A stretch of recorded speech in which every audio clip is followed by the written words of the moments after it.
Alright, listen up folks, because I've got one for the books. Picture this.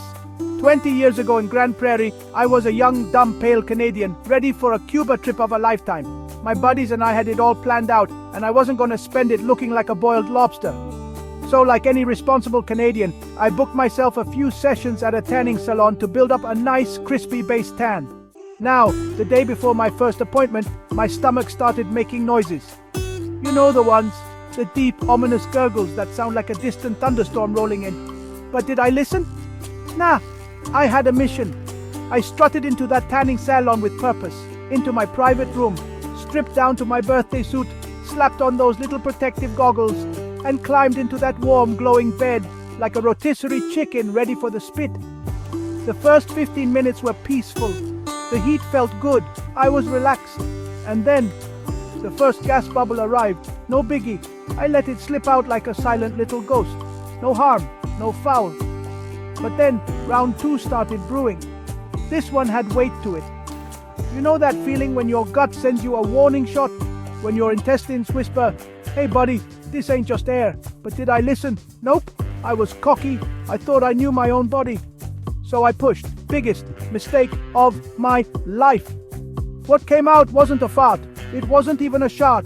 It was a Category 5 liquid disaster, an absolute biblical flood of molten, high-temperature, hot gut stew. It exploded out of me like a fire hose with no one holding it.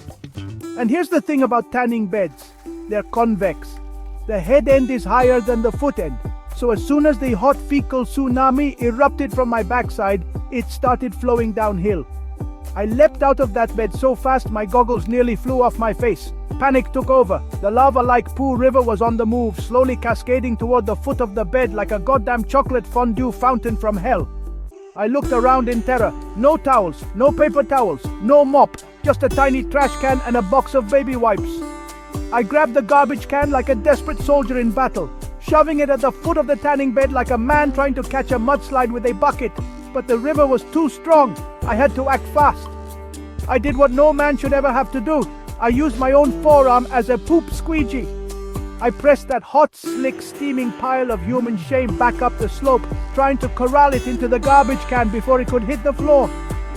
My own arm, now a tool of absolute disgrace, glistening with the fruits of my failure. The smell was horrific. The heat from the tanning bed mixed with the steamy, fresh off the production line fecal fog, turning the room into a gas chamber of pure evil.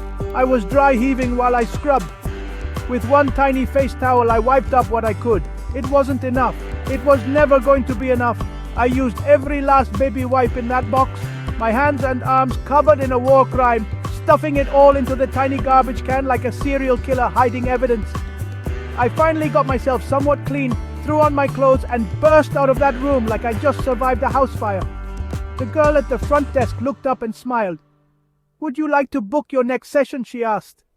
I shook my head, barely holding back the urge to vomit. "Nope, I'm good." Then I walked out that door and never went back.